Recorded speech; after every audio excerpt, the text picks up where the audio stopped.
और अब बात करते हैं ईवीएम की। फिर से सवालों में है, फिर बयानों का बवंडर उठ रहा है और फिर से ईवीएम वर्सेस बैलेट की राजनीति आकार लेने लगी है। खास बात यह है कि इस बार ईवीएम से जुड़े इस कंट्रोवर्सी का दायरा सिर्फ अपने देश तक नहीं बल्कि इंटरनेशनल है। नई कंट्रोवर्सी की जड़ में अमेरिकी उद्योगपति इलॉन मस्क का एक ट्वीट है, जिसके सामने आते ही देश के भीतर कुछ दिनों में ईवीएम के मुद्दे पर जो खामोशी थी वो टूट गई। राहुल गांधी से लेकर अखिलेश यादव तक विपक्ष के तमाम नेता ईवीएम के मुद्दे पर आक्रामक हैं, तो चुनाव आयोग भी एक्शन में है।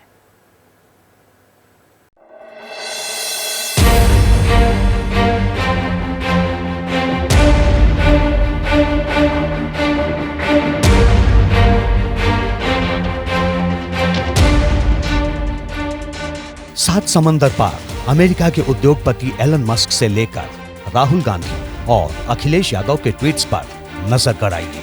फिर नतीजों के बाद आए प्रधानमंत्री नरेंद्र मोदी के बयान पर कान लगाइए। मैंने किसी को पूछा, यार ये तो ठीक है आंकड़े वांकड़े, तो मुझे ये बताओ कि ईवीएम जिंदा है कि मर गया?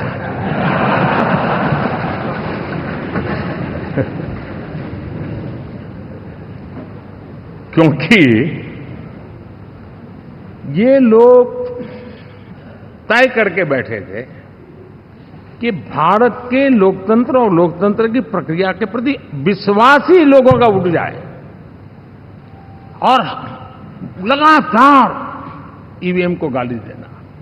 और मुझे तो लगता था कि शायद इस बार वो ईवीएम की अर्थी का जुलूस निकालेंगे। 7 जून को संसद के सेंट्रल हॉल में एनडीए सांसदों की मीटिंग के बीच में प्रधानमंत्री नरेंद्र मोदी ने ये बयान क्यों दिया, समझा जा सकता है। दरअसल 4 जून को लोकसभा चुनाव के नतीजे जिस रूप में आए, उससे हर किसी को उम्मीद थी कि चुनाव के दौरान सियासत के मंच से सुप्रीम कोर्ट तक उठने वाला ईवीएम का मुद्दा खत्म हो गया है। लेकिन चुनाव नतीजों के 12 दिन बाद ही ईवीएम का जिन्न फिर बोतल से बाहर आ गया है, वो भी इंटरनेशनल अंदाज में।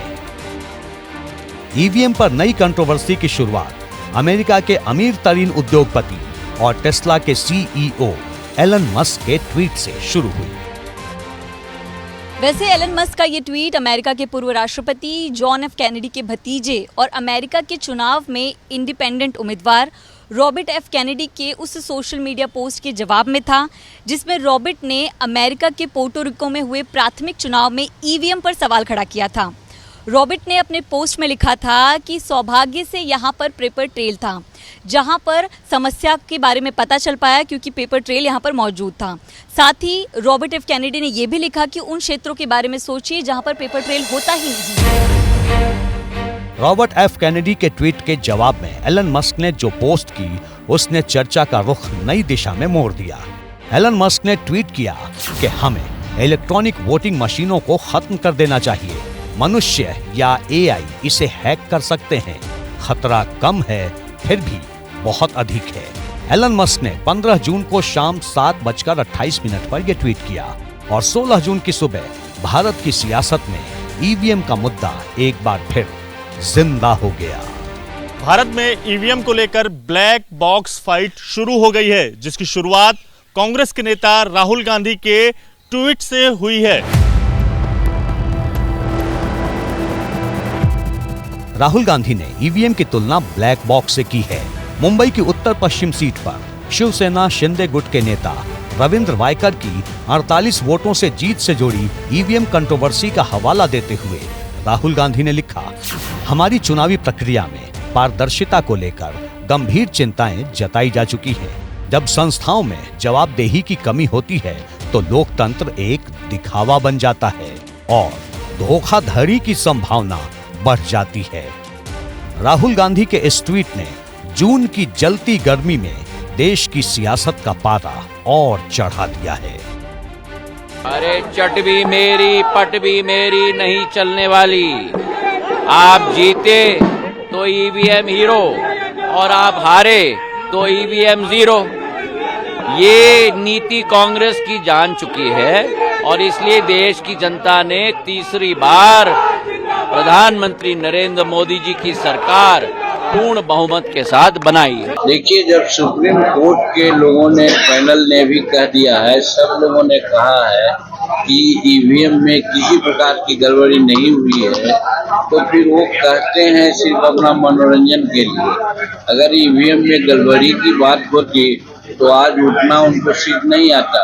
कर्नाटक में वो जीते रहे पहले, वो बात नहीं होती। दूसरे राज्यों में भी उनकी राज बनी तो उस समय ईवीएम से ही किए हैं लोग। तो ईवीएम पर प्रश्न उठा करके सिर्फ अपनी कमजोरी को वो दिखला रहे हैं, जनता को जैसे भ्रम दे करके कि संविधान और आरक्षण खतरा में है। राहुल गांधी के ट्वीट पर एनडीए नेताओं ने मोर्चा खोल दिया है। राहुल गांधी के इस ट्वीट का मुख्य आधार मुंबई के उत्तर पश्चिम लोकसभा सीट से शिवसेना नेता रविंद्र वाइकर की 48 वोटों से जीत है, जिस पर काउंटिंग के दिन से ही विवाद जारी है और ये विवाद अब पुलिस तक पहुंच गया है। आरोप है कि काउंटिंग के दौरान एक चुनाव अधिकारी का मोबाइल फोन सांसद रविंद्र वाइकर के रिश्तेदार पांडिलकर के पास था। दावा किया जा रहा है कि इसी मोबाइल फोन से ईवीएम का ओटीपी जनरेट किया गया। चुनाव हारने वाले अमोल कीर्तिकर का कहना है कि ईवीएम काउंटिंग में गड़बड़ी की गई, जिसकी शिकायत उन्होंने चुनाव आयोग से भी की है। इधर मुंबई पुलिस ने काउंटिंग सेंटर पर प्रतिबंध के बावजूद मोबाइल फोन इस्तेमाल करने के आरोप में रविंद्र वाइकर के रिश्तेदार पांडिलकर पर केस दर्ज कर लिया है। काउंटिंग सेंटर में मोबाइल फोन किसने लाने दिया, कैसे आया, उस मोबाइल फोन का उपयोग किस लिए किया जा रहा था। इलॉन मस्क जो एक बहुत बड़े जाने पहचाने तकनीकी विशेषज्ञ है, जो आर्टिफिशियल इंटेलिजेंस पे बड़ा सारा काम करते हैं, उन्होंने इलेक्ट्रॉनिक वोटिंग मशीन पे प्रश्न चिन्ह उठाए हैं कि कोई भी इलेक्ट्रॉनिक मशीन हैक होती है। कई सारे सवाल खड़े होते हैं इस घटना से। सांसद रविंद्र वाइकर के खिलाफ दुष्प्रचार चला रहा। सच यह है कि वो 48 वोट से हार गए हैं। सच यह है कि ईवीएम की काउंटिंग में 1 वोट से आगे थे। उसके बाद जब पोस्टल बैलेट जब खुलते हैं, पोस्टल बैलेट के जो वोट उनसे जोड़े जाते हैं, उसमें वो 48 वोटों से पीछे चले जाते हैं। तो अगर ईवीएम में कोई हैकिंग होती तो 1 वोट से आगे नहीं होते। मुंबई में ईवीएम को लेकर विवाद लगातार बढ़ रहा है। वहीं चुनाव आयोग ने भी सफाई दी है। राहुल गांधी के ट्वीट के बाद मुंबई उत्तर पश्चिम सीट की निर्वाचन अधिकारी वंदना सूर्यवंशी ने 2 टूक शब्दों में कहा कि ईवीएम के लिए किसी तरह के ओटीपी की जरूरत नहीं होती। ईवीएम ये एक स्टैंड अलोन डिवाइस है, उसमें कोई वायर्ड और वायरलेस कम्युनिकेशन का कोई प्रोविजन है ही नहीं। सो जो न्यूज है वो गलत न्यूज है और किसी भी आधारहीन न्यूज है। और देखिए, इलेक्शन कमीशन ने मुंबई उत्तर पश्चिम सीट की काउंटिंग में गड़बड़ी और ओटीपी वाली थ्योरी को पूरी तरीके से खारिज कर दिया है। माना यह जा रहा है इलेक्शन कमीशन की ओर से जल्द ही ईवीएम में गड़बड़ी की रिपोर्ट पब्लिश करने वाले संस्थानों को नोटिस भी भेजा जा सकता है। ये बात और है कि चुनाव आयोग के इस रुख के बाद भी ईवीएम पर छिड़ा संग्राम थमता नजर नहीं आ रहा है, बल्कि दायरा मुंबई से निकल करके दिल्ली और दिल्ली से होते हुए यूपी बिहार तक जा पहुंचा है।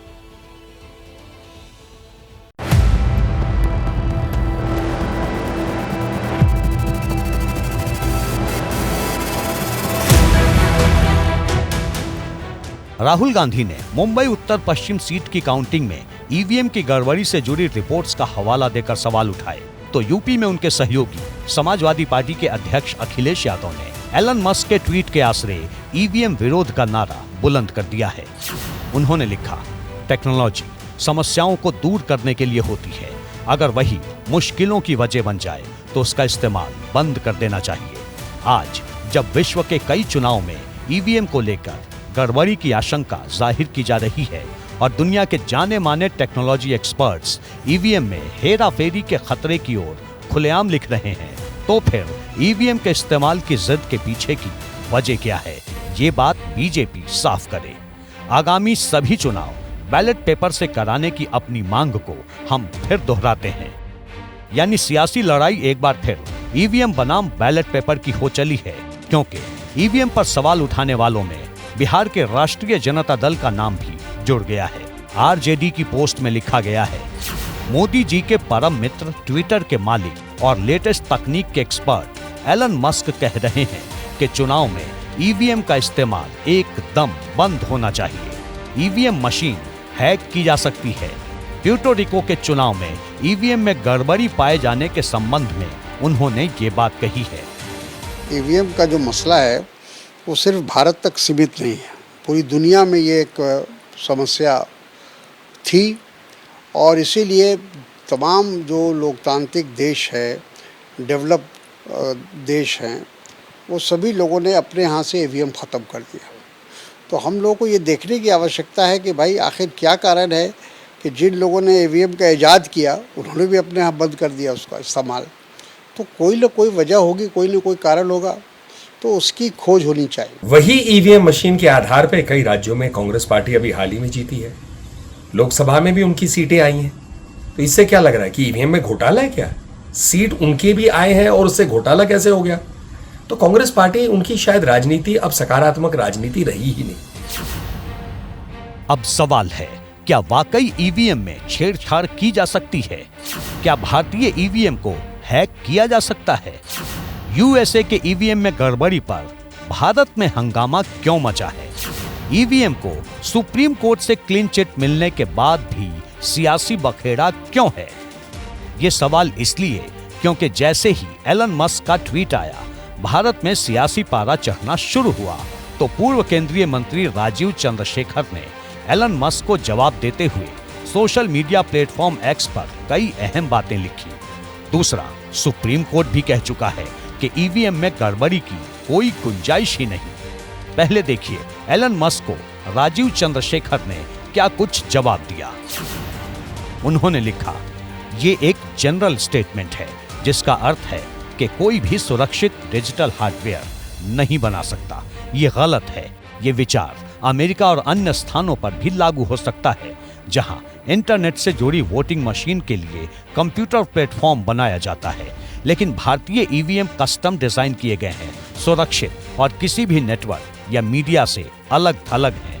कोई कनेक्टिविटी नहीं, कोई ब्लूटूथ नहीं, वाईफाई, इंटरनेट नहीं, यानी कोई रास्ता नहीं है। फैक्ट्री प्रोग्राम को बदला नहीं जा सकता। इलेक्ट्रॉनिक वोटिंग मशीनों को ठीक से डिजाइन कर बनाया जा सकता है जैसा कि भारत ने किया है। हमें एक ट्यूटोरियल चलाने में खुशी होगी एलन।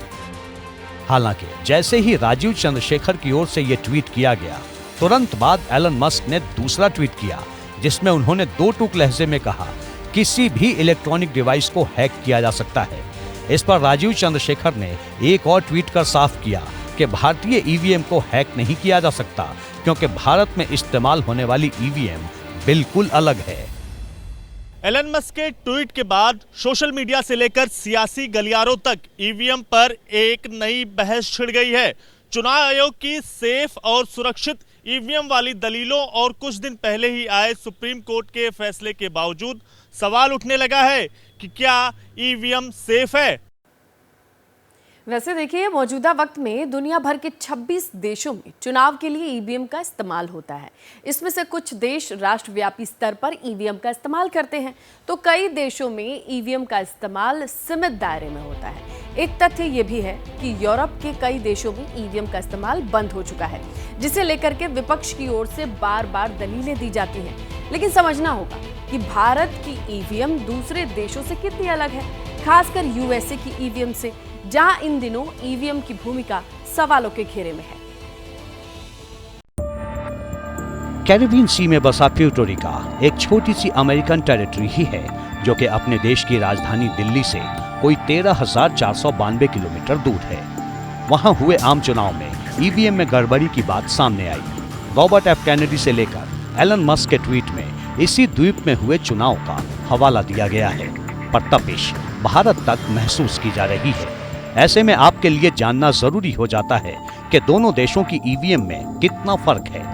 भारतीय ईवीएम बैटरी से चलती है, इनमें माइक्रो कंट्रोलर आधारित तकनीक का इस्तेमाल होता है, जबकि अमेरिकी ईवीएम टच स्क्रीन इंटरफेस वाली डायरेक्ट रिकॉर्डिंग इलेक्ट्रॉनिक मशीन है। अमेरिकी मशीनों में ऑप्टिकल स्कैन तकनीक का इस्तेमाल होता है। भारतीय ईवीएम में voter verifiable paper audit trail यानी वीवीपैट को शामिल किया गया है। अमेरिकी मशीन डिजिटल ऑडिट तकनीक पर काम करती है। भारत में ईवीएम चुनाव आयोग के अधीन है, जबकि अमेरिका में ईवीएम का सर्टिफिकेशन राज्य स्तर पर होता है। यानी भारतीय ईवीएम और अमेरिकी ईवीएम पूरी तरह से अलग हैं। दोनों मशीनों में इस्तेमाल की गई तकनीक से लेकर मशीनों के कंट्रोल के अधिकार तक अलग हैं। ऐसे में अमेरिका में ईवीएम में पाई गई गड़बड़ी को भारत की ईवीएम मशीनों से जोड़ना शायद पूरी तरह सही नहीं है। भारतीय चुनाव आयोग भी लगातार यही दलील देता रहा है। इलेक्शन डिपार्टमेंट की तरफ से हमें ये कहना है कि ईवीएम के लिए कोई अनलॉकिंग के लिए ओटीपी नहीं आता है।